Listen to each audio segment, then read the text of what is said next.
My name is Jenny, and today we are going on a pollinator safari throughout Dixon, Prairie at the Chicago Botanic Garden.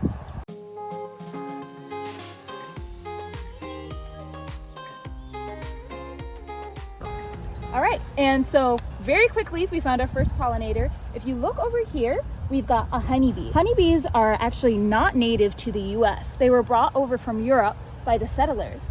But at the Chicago Botanic Garden, we've got 16 different honeybee hives.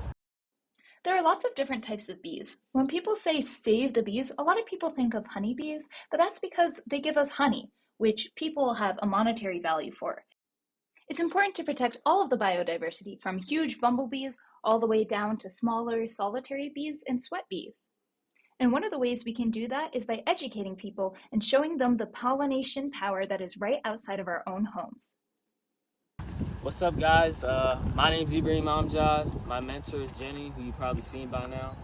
Well, my specialty right now is gun vacuuming. It's very important to getting a close look on the bees. So let's have a little breakdown of what the gun does.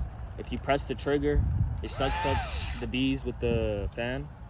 And then you got to turn the dial, make sure they don't escape. And if you want a closer look, because some bees are super small, you can take this off. And then there's a magnifying glass right there. Here is a honeybee absolutely lost in the sauce, as I like to say. One way to tell if an insect is a bee is to see if it collects pollen. You can see that this is a honeybee, and here is an itty-bitty tiny sweat bee.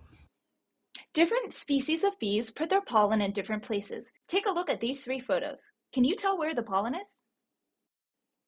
Male bees, on the other hand, don't collect pollen or support the nests, and they can't even sting. So this means that sometimes you'll see male bees who get kicked out of the nest sleeping on flowers at night. Look at this adorable pair of males that I saw in Minnesota. Historians will say they were close friends. And look, here's another. I think it's absolutely adorable.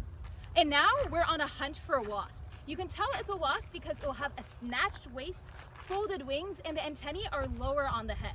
Come on, let's go.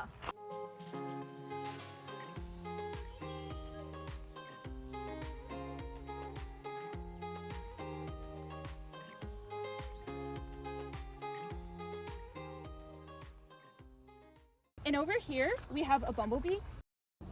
You can tell what species the bumblebee is based on the coloration along their abdomen. And so here you can see that we have the two-spotted bumblebee. Notice the distinct two yellow spots on its abdomen. And here is the brown-belted bumblebee, which you can tell this distinct brown coloration here.